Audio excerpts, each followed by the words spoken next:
ನಮಸ್ಕಾರ, ಶುಭೋದಯ. ಸಂಕಲ್ಪ ಸಿದ್ಧಿ ಕಾರ್ಯಕ್ರಮಕ್ಕೆ ತಮ್ಮೆಲ್ಲರಿಗೂ ಆತ್ಮೀಯ ಪ್ರೀತಿಯ ಸ್ವಾಗತ ಹೇಳ್ತಾ ಇರೋದು ನಾನು ಅನೂಷಾ. ಮೊದಲನೇ ಬಾರಿ ನಮ್ಮ ಚಾನೆಲ್ ವೀಕ್ಷಿಸ್ತಿದ್ದೀರಾ ಅಂತಂದರೆ ಈಗಲೇ ನಮ್ಮ ಚಾನೆಲ್ನ ಸಬ್ಸ್ಕ್ರೈಬ್ ಮಾಡಿ, ನಮ್ಮ ವೀಡಿಯೋಸ್ನ ಲೈಕ್ ಮಾಡಿ. ನಿಮ್ಮ ಜೀವನದಲ್ಲಿ ಬರ್ತಾ ಇರುವಂಥ ತೊಂದರೆಗಳು, ಕಷ್ಟಗಳು, ಸಮಸ್ಯೆಗಳು, ವಿವಾಹ ವಿಳಂಬ ಆಗ್ತಾ ಇರ್ಬೋದು, ಆರೋಗ್ಯದಲ್ಲಿ ಸಮಸ್ಯೆಗಳು, ಮನೆಯಲ್ಲಿ ಅಶಾಂತಿಯ ವಾತಾವರಣ, ಯಾವುದೇ ರೀತಿಯಾಗಿರುವಂಥ ಕೆಲಸಗಳಿಗೆ ಪ್ರಯತ್ನ ಪಡ್ತಾ ಇದ್ರೂ ಕೂಡ ಯಶಸ್ಸು ನಿಮ್ದಾಗ್ತಾ ಇಲ್ಲ ಅಂತಂದರೆ ಖಂಡಿತವಾಗ್ಲೂ ಚಿಂತೆ ಮಾಡಬೇಡಿ. ಇವತ್ತೇ ನೀವು ಅಕ್ಷಯ ವೃಕ್ಷವನ್ನು ಬರ್ಮಾಡ್ಕೊಳ್ಬೋದು. ಇನ್ನು ಕಾರ್ಯಕ್ರಮದಲ್ಲಿ ನಮ್ಮ ಜೊತೆಲಿದ್ದಾರೆ ಸ್ಪಿರಿಚುವಲ್ ಗುರು ಡಾಕ್ಟರ್ ವಿಷ್ಣುದತ್ತ ಗುರುಜಿಯವರು. ಗುರುಗಳನ್ನ ಕಾರ್ಯಕ್ರಮಕ್ಕೆ ಬರ್ಮಾಡ್ಕೊಳ್ಳೋಣ. ನಮಸ್ತೆ ಗುರುಗಳೇ, ಕಾರ್ಯಕ್ರಮಕ್ಕೆ ಭಕ್ತಿಯ ಸ್ವಾಗತ. ಇನ್ನು ತುಲಾ ರಾಶಿಯವರ ಒಂದು ಕೋಟಿಯ ಕನಸನ್ನ ನನಸು ಮಾಡ್ಕೊಳ್ಳುವಂಥದ್ದು ಹೇಗೆ, ಇವರ ಪ್ರಯತ್ನಗಳು ಯಾವ ರೀತಿ ಇರಬೇಕಾಗತ್ತೆ, ಇವರಿಗೆ ಎಷ್ಟು ವರ್ಷಗಳು ಬೇಕಾಗ್ಬೋದು ಗುರುಗಳೇ ಅವರ ಒಂದು ಡ್ರೀಮ್ಸ್ನ ಫುಲ್ಫಿಲ್ ಮಾಡ್ಕೊಳ್ಳೋದಕ್ಕೆ, ಇದ್ರ ಬಗ್ಗೆ ತಿಳಿಸ್ಕೊಡಿ. ಓಂ ವಿಶ್ವಸ್ಮೈ ನಮಃ. ಪ್ರೀತಿಯ ಬಂಧುಗಳೇ, ತುಲಾ ರಾಶಿಯವರು ವೆಯ್ಟ್ ಮಾಡ್ತಾ ಇದ್ದಾರೆ. ಅವ್ರು ಹೆಂಗಂದರೆ ಸ್ವಲ್ಪ ಸಮಯ ಸಾಧಕರು, ಸಮಯಕ್ಕೆ ಕಾಯ್ತಾ ಇರ್ತಾರೆ. ಸ್ವಲ್ಪ ಗೊತ್ತಿಲ್ಲ, ಅವ್ರಿಗೆ ಗೊತ್ತಿಲ್ಲದೆ ಅಹಂಕಾರ ಕೂಡ ಪ್ರವೇಶವಾಗುತ್ತೆ ಅವರಿಗೆ. ಆಮೇಲೆ ಪಶ್ಚಾತ್ತಾಪ ಪಡ್ತಾರೆ ಕೂಡ. ಅಂದ್ರೆ ಹೀಗೆ ಮಾಡಬಾರ್ದಾಗಿತ್ತು ಅನ್ನೋ, ನಾನು ಹೀಗೆ ಪ್ರದರ್ಶನ ಮಾಡಬಾರ್ದಾಗಿತ್ತು ಅನ್ನೋದನ್ನ ತಲೆಗೆ ಹಾಕೊಳ್ತಾರೆ. ಲೇಟ್ ಆಗಿ ಅನಲೈಸ್ ಆಗುತ್ತೆ ಅವ್ರಿಗೆ ಅಂತ. ಆಮೇಲೆ ಪ್ರಾಮಾಣಿಕ ನಡ್ಕೊಳ್ಳುವಂಥ ವ್ಯಕ್ತಿಗಳೇ ಹಾಗೆ ಅವ್ರ ಗೋಚರ ಆಗ್ತಿರ್ತವೆ. ಅಂದ್ರೆ ಇದು ಯಾಕೆ ನಾನು ಹೇಳ್ತಾ ಇದ್ದೇನೆ ಅಂತಂದ್ರೆ, ಈಗಿರ್ತಕ್ಕಂತಹ ಅಷ್ಟಮದ ಗುರು ಇವರಿಗೆ ಬುದ್ಧಿಯನ್ನ ಕಲಿಸ್ತಿದ್ದಾನೆ. ಇವರ ಅಷ್ಟಮದವನ್ನ ಕಳಿಸಲಿಕ್ಕೆ ಬರ್ತಿದ್ದಾನೆ. ಅಂದ್ರೆ ಎಲ್ರಿಗೆ ಅಪ್ಲೈ ಆಗುತ್ತೆ ಅಂತಂದ್ರೆ, ಪ್ರತಿಯೊಬ್ಬ ಮನುಷ್ಯನಿಗೆ ಅದಿರುತ್ತೆ. ಪ್ರತಿಯೊಬ್ಬ ಮನುಷ್ಯನಿಗೆ ಅದು ಹ್ಯೂಮನ್ ಬೀಯಿಂಗ್. ಆದರೆ ಅರ್ಥವನ್ನು ಮಾಡಿಸಲಿಕ್ಕಷ್ಟೇ ನಮ್ಮಲ್ಲಿರ್ತಕ್ಕಂತಹ ನೋವು ದೂರ ಮಾಡಿದ ಹಾಗೆ, ನಮ್ಮಲ್ಲಿರ್ತಕ್ಕಂಥ ಅಹಂಕಾರ ಮದಗಳು ದೂರ ಮಾಡಲಿಕ್ಕೆ ಭಗವಂತನ ಒಂದೊಂದು ಪಾಠವನ್ನು ಕಲಿಸ್ತಕ್ಕಂಥದ್ದು. ಇದು ಎಲ್ಲ ಧರ್ಮದವರ, ಎಲ್ಲ ಜಾತಿಯವರ ಈ ಪದಗಳೇ ನಾನು ಬಳಸೋ ಹಾಗಿಲ್ಲ. ರಾಶಿಗಳಂತಕ್ಕಂತಹದ್ದು ನಮ್ಮದು ಬ್ಲಡ್ ಇದ್ದ ಹಾಗೇನೆ.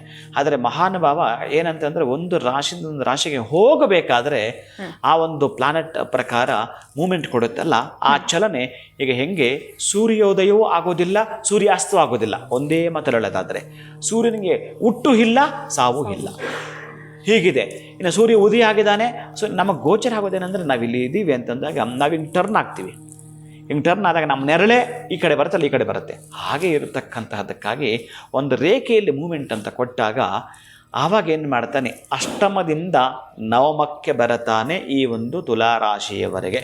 ಮಿಥುನಕ್ಕೆ ಬಂದಾಗ 9ನೇ ಮನೆಗೆ ಬಂದಾಯಿತು.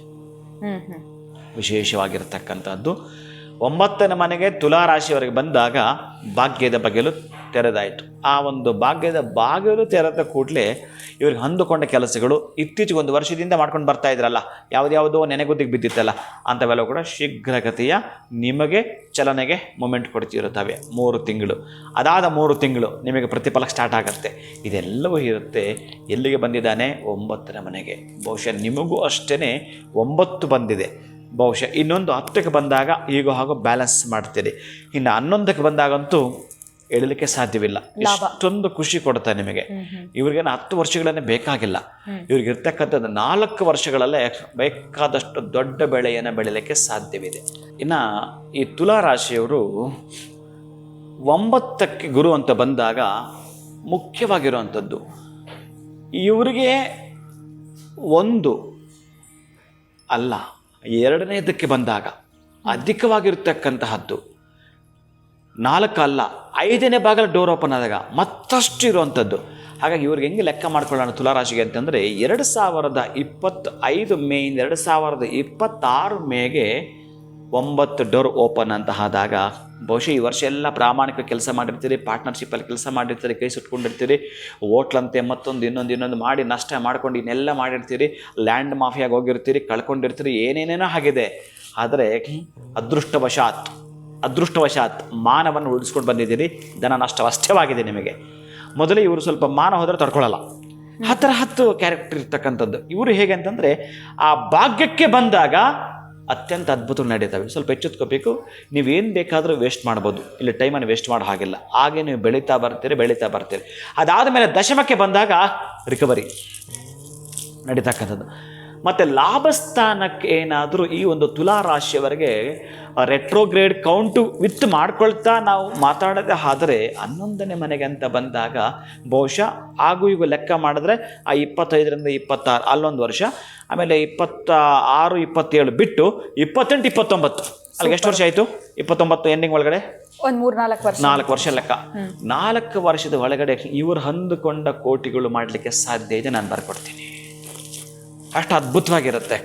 ವಿತ್ ನಾನು ಹೇಳ್ತಿರೋದು ನಿಮ್ಮದೇನಾದರೂ ಒರಿಜಿನಲ್ ಇರ್ತಕ್ಕಂಥ ಡೇಟ್ ಆಫ್ ಬರ್ತ್ ಪ್ರಕಾರವೇ ನಿಮ್ಮ ರಾಶಿ ಆಗಿದ್ದರೆ, ನಾಮ ನಕ್ಷತ್ರ ಮೊದಲೇ ಮಾತಾಡ್ತೀನಿ ನಾನು, ಒಂದು 20-25% ಹೀಗಿರ್ತಕ್ಕಂಥದ್ದು. ಹಾಗೆ ನೀವೇನೇ ಆಗಿದೆ ಕೂಡ ಲೆಕ್ಕ ಇಟ್ಕೊಂಡು ನಿಮ್ಮ ಒಂದು ಕೆಲಸದ ಮೇಲೂ ಕೂಡ ಇದು ಡಿಪೆಂಡ್ ಆಗ್ತಕ್ಕಂಥದ್ದು, ನಿಮ್ಮ ಯೋಚನೆಗೆ ಮೇಲೆ ಡಿಪೆಂಡ್ ಆಗ್ತದೆ. ನಾನು ಮಾಡಬೇಕಿದ್ದಾನೆ ಅಷ್ಟೇ, ಇದು ಈ ಕನಸು ಒತ್ಕೊಂಡಿದ್ದೀನಿ, ಇದನ್ನು ಮಾಡೇ ತಿರ್ತೀನಿ ಅನ್ನೋವರೆಗೆ ಕೋಟಿಗಳು ಮಾಡಲಿಕ್ಕೆ ತುಲಾರಾಶಿವರೆಗೆ ಬಹುಶಃ ಹತ್ತಿರ ದಿನಗಳು ತಿಂಗಳುಗಳಲ್ಲ, ನಿಮಗೆಲ್ಲ ದಿನಗಳಿದೆ ಅಂತಲೂ ಕೂಡ ಹೇಳಬಹುದು. ಅಷ್ಟು ಚೆನ್ನಾಗಿರುತ್ತೆ ಈ ಒಂದು ತುಲಾರಾಶಿಯವರೆಗೆ. ಖಂಡಿತ ಗುರುಗಳೇ, ಎಲ್ಲೋ ಒಂದು ಕಡೆ ಭಾಗ್ಯದ ಬಾಗಿಲುಗಳು ತೆರೆಯುತ್ತೆ ಅವರಿಗೆ ಅಂತ ತಿಳಿಸ್ಕೊಟ್ರು. ಜೊತೆಗೆ ಅವರ ಕೋಟಿಯ ಕನಸು ಅತಿ ಶೀಘ್ರವಾಗಿ ಇನ್ನೊಂದು 4 ವರ್ಷದಲ್ಲೇನೆ ನನಸಾಗತ್ತೆ ಅಂತ ಕೂಡ ತಿಳಿಸ್ಕೊಟ್ಟಿದ್ದೀರಾ. ಧನ್ಯವಾದಗಳು ತಮಗೆ. ನಮಸ್ಕಾರ. ಹರೇ ಶ್ರೀನಿವಾಸ. ಇನ್ನು ನಿಮ್ಮದು ತುಲಾರಾಶಿ ಆಗಿತ್ತು ಅಂತಂದ್ರೆ ನಿಮ್ಮ ಭಾಗ್ಯದ ಬಾಗಿಲು ತೆರೀತಾ ಇದೆ ಅನ್ನೋದ್ರ ಕುರಿತಾಗಿ ಗುರುಗಳು ತಿಳಿಸ್ಕೊಟ್ಟಿದ್ದಾರೆ. ವಿಡಿಯೋನ ಮುಗಿಸುವಂತಹ ಸಮಯ ಆಗಿದೆ. ನಮಸ್ಕಾರ.